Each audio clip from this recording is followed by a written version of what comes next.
Bonjour à vous, je suis Ezio Sabatini, fondateur de No Statu Quo. Ma mission en tant que mentor et formateur est de vous permettre de vous dépasser dans votre quotidien pour passer massivement à l'action en vue d'atteindre vos objectifs, vos buts. Et cela commence naturellement par un premier pas, c'est-à-dire à être meilleur qu'hier. Et aujourd'hui, je m'adresse à tous ceux qui cherchent à maximiser leur potentiel, notamment dans leur productivité, à savoir le focus versus le multitâche. Alors pourquoi ce thème? Eh bien parce que dans le brouhaha quelque part du quotidien, nous sommes souvent tirés dans 1000 directions cherchant à jongler entre différentes tâches à accomplir. Mais à quel prix?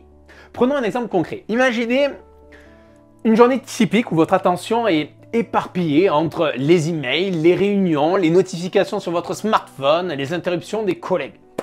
Le soir venu, vous réalisez que vos principales tâches, celles qui sont vraiment alignées avec vos objectifs, ne sont pas du tout finalisées. C'est frustrant, non? Mettez-moi un like là, si vous vous reconnaissez en tout cas dans cette situation. Mettez-moi un like en dessous de la vidéo. Pourtant, ce que vous voulez, c'est quoi en soi? C'est une productivité sans stress, ressentir l'accomplissement ainsi qu'un sentiment valorisant de cocher les cases. Vous savez, les tâches importantes de votre liste. Vous voulez en soi des journées où votre énergie est canalisée, où votre attention en soi est laser et vos actions alignées avec vos réelles ambitions. Bien, vous savez quoi? Les neurosciences apportent un éclairage fascinant sur ces éléments. Selon certaines études, notre cerveau n'est pas conçu pour le multitâche, mais plutôt pour des périodes de focus intensif. Alors c'est pour cela que dans cette vidéo, nous allons explorer ensemble et de manière pragmatique comment vous pouvez capitaliser sur la puissance du focus pour ne plus subir cette habitude liée notamment au multitâche et ainsi propulser votre productivité à un niveau complètement supérieur.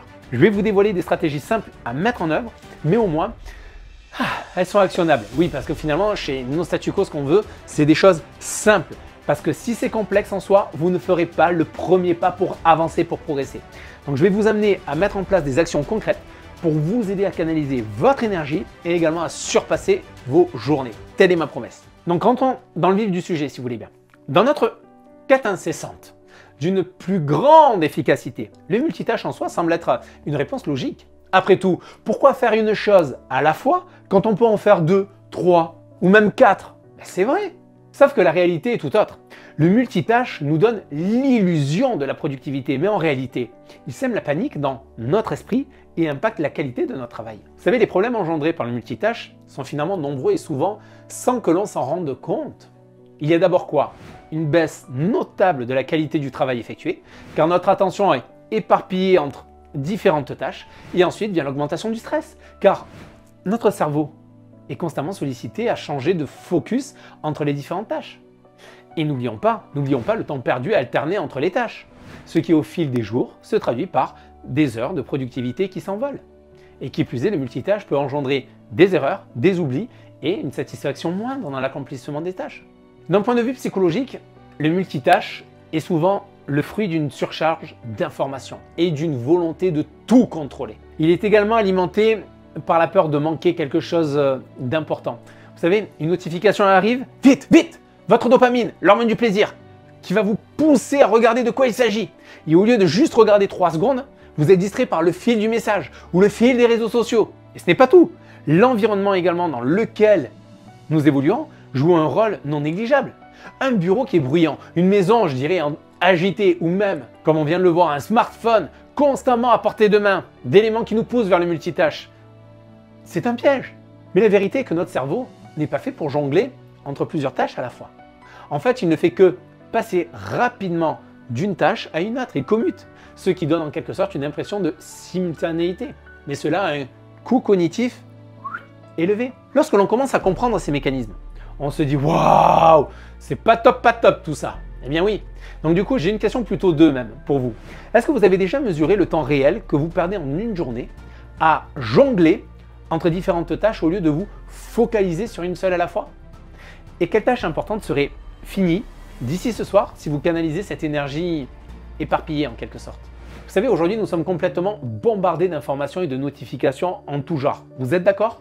Quand on y regarde de plus près, nos besoins fondamentaux, de concentration notamment, et d'efficacité, sont souvent noyés sous une mer d'interruptions et de distractions.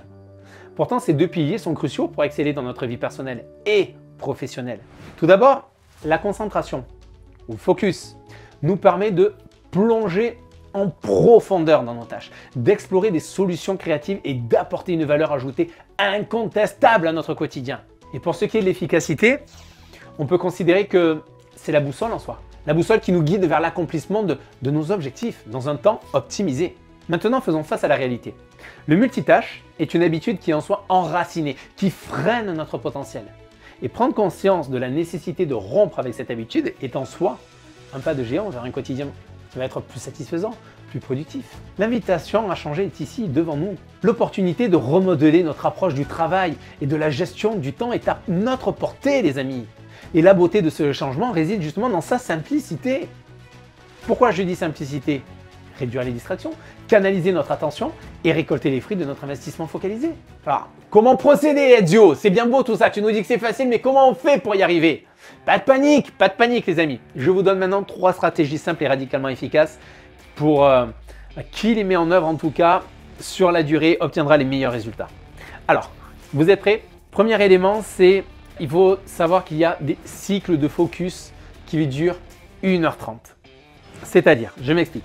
Les neurosciences nous ont ouvert les yeux sur une vérité fascinante. Oui, je vous parle des neurosciences parce que je suis émerveillé dans ce milieu-là en fait des neurosciences par tout ce que le cerveau a à nous apprendre parce que ça permet en fait de mieux se connaître nous-mêmes et également de mieux connaître les autres et de comprendre notre fonctionnement et nos réactions à différents éléments internes et extérieurs. En soi, notre cerveau opère, il faut le savoir, en cycles, ce que l'on appelle des cycles ultradiens. Je vais faire simple. Ces cycles-là oscillent entre des phases de haute et de basse activité. D'ailleurs, c'est Nathan Klettmann qui est un pionnier dans la recherche sur le sommeil, notamment dans les années 1950, où il a mis en lumière que nous pouvons maintenir un focus aiguisé pendant 90 à 120 minutes avant que notre cerveau n'aspire à une pause. Alors que ce soit dans les cycles, bien sûr, de sommeil ou dans nos journées, le cerveau fonctionne toujours de la même manière. Et cette découverte a été un tremplin pour des recherches ultérieures qui ont confirmé notamment les avantages d'harmoniser notre rythme de travail avec ces cycles naturels. C'est pourquoi il y a eu une équipe de chercheurs liés au projet, à l'entreprise Energy Project, qui est spécialisée dans le développement de la productivité et de la haute performance pour les personnes et les entreprises, qui ont exploré que cette approche justement de Nathan Klettmann, faite dans les années 1950, et qui a révélé qu'un cycle de travail de 90 minutes suivi d'une pause de 15 à 20 minutes est une formule optimale pour la productivité et le bien-être. Alors, pourquoi le faire? Bien parce qu'adapter notre rythme de travail à notre biologie cognitive peut débloquer en soi un niveau d'efficacité et de satisfaction optimale. En quoi cela consiste? Bien, il s'agit de diviser votre journée en blocs de 90 minutes suivis de pause. En soi, comment faire? Bien, vous allez voir, c'est très simple. Premièrement, c'est identifier vos tâches prioritaires que vous devez accomplir dans la journée. Deuxièmement, allouer un bloc de 90 minutes à chaque tâche si nécessaire. Et ensuite, troisièmement, c'est éliminer toutes les distractions possibles. Quand je dis toutes les distractions, c'est tout ce qui peut vous faire dévier de votre focus. Tout ce qui est notifications sur téléphone, tablette, ordinateur, vous éteignez toutes les notifications. Prière de ne pas déranger. Vous mettez s'il faut un casque sur les oreilles. Vous êtes dans votre bulle. Vous vous isolez, vous mettez dans votre bulle. Et quatrièmement, travaillez intensément. Et accordez-vous bien sûr une pause ensuite de récupération. En mettant en place ces 4 actions, ce que vous allez pouvoir obtenir par exemple en appliquant cette méthode, c'est que vous trouverez que vos tâches sont accomplies avec une qualité bien supérieure et dans des délais beaucoup plus courts. Autre solution pratique pour favoriser justement le focus, eh bien ça va être de créer un environnement propice. Oui, parce que un environnement sans distraction est fondamental pour maintenir un focus aiguisé. En quoi ça consiste? Commencer par aménager déjà un espace de travail épuré, silencieux, avec tout le nécessaire à portée de main. En soi, ça veut dire quoi? Ça veut dire, en un, débarrasser votre bureau des objets inutiles de votre travail immédiat. Ça ne sert à rien. La photo du chien, de Tata Rachel, ça ne sert à rien. Restez focus et épurez tout votre bureau de travail. D'accord? Deuxièmement, je commençais déjà à l'aborder sur la solution d'avant, c'est utiliser un casque anti-bruit si nécessaire. Cela va envoyer un signal, peut-être si vous travaillez en open space ou avec des collègues autour, cela va leur envoyer un signal comme quoi vous êtes dans votre bulle, que vous n'êtes pas dérangé. Et au moins, vous êtes complètement focus et pas perturbé par les bruits ambiants. Troisièmement, ayez toutes les ressources nécessaires à votre tâche à portée de main. Quatrièmement, je vous invite à couper les notifications de vos appareils électroniques, c'est déjà ce que l'on a dit juste avant. Vous voyez, c'est juste une continuité. Ce que vous allez obtenir, bien c'est simple, vous allez constater une diminution des interruptions et surtout une augmentation de votre productivité. Autre solution également, ce que je vous invite à faire comme troisième grande solution, troisième conseil du jour, c'est la pratique de la pleine conscience.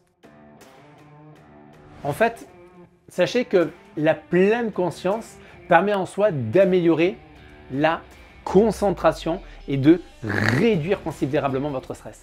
Alors pour y parvenir, vous pouvez par exemple pratiquer des exercices de respiration, de méditation pour ancrer votre esprit dans le moment présent. Comment s'y prendre? Eh bien, vous pouvez tout d'abord réserver quelques minutes chaque jour pour la méditation. Ça peut très bien se faire le matin par exemple au réveil, le soir. En fait, le meilleur moment, je vous dirais une chose, c'est quand vous le décidez. Mais demain, c'est déjà trop tard, si vous voyez ce que je veux dire. Donc ne repoussez pas plus tard, programmez-le là maintenant. Deuxièmement, ce que je vous invite à faire, c'est pratiquer la respiration consciente en cas de, vous savez, de sentiment de surmenage. Parce que la respiration consciente, c'est une pratique, déjà ce qu'il faut savoir, c'est une pratique qui consiste à porter toute son attention sur le processus de respiration en observant en quelque sorte les sensations d'air entrant et sortant des narines et le mouvement également de la poitrine et du diaphragme. Elle vise, cette respiration consciente, à nous ancrer en soi dans le moment présent, à réduire le stress et à améliorer la concentration et la clarté mentale. Parce que quand vous êtes dans le présent, vous n'êtes pas en train de penser au futur ou en train de ressasser le passé. C'est une mécanique, c'est un exercice à faire qui peut prendre du temps en fonction si on est plus ou moins happé par tout ce qui nous entoure entre le passé ou le futur, si on est plutôt de nature anxieuse ou quoi que ce soit. Mais à force de faire cet exercice-là, voilà ce que vous allez faire, réduire le stress et améliorer votre concentration et votre clarté mentale. D'accord? En utilisant ces trois axes de travail, eh bien avec le temps, vous pourriez observer vraiment une amélioration de vos capacités à rester concentré et gérer le stress, les amis. Vraiment, je vous le dis, vraiment. Les amis, waouh, quel contenu de fou! Dans cette vidéo aujourd'hui, nous avons vu quoi sur le focus? Nous avons vu comment le multitâche s'immisce dans nos vies en créant une illusion de productivité tout en nous éloignant de l'excellence. Nous avons exploré comment nos cerveaux sont câblés pour des cycles de concentration de 90 minutes et comment bien sûr cette compréhension peut être la clé pour déverrouiller une productivité authentique et satisfaisante.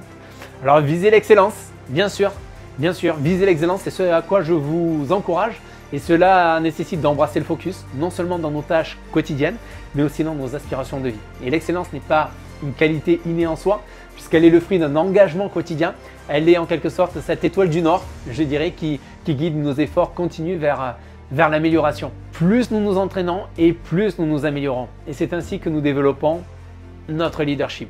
D'ailleurs, Tim Ferriss, célèbre entrepreneur et auteur à succès, a dit ceci, j'adore sa citation, « Multiplier les activités, c'est en faire plus pour se sentir productif tout en accomplissant moins. » Alors le choix maintenant est devant nous les amis.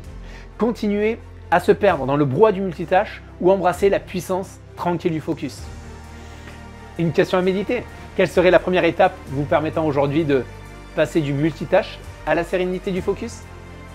Si cette vidéo en tout cas vous a apporté de la valeur, je vous invite à aimer cette vidéo en cliquant là en bas sur like, sur aimer et à vous abonner bien sûr à notre chaîne pour ne pas manquer les pépites à venir et à partager cette vidéo avec quelqu'un pour qui ces conseils pourraient être un catalyseur de changement. Je vous invite à devenir l'architecte de votre réussite. Je vous dis à bientôt. Bye bye les amis.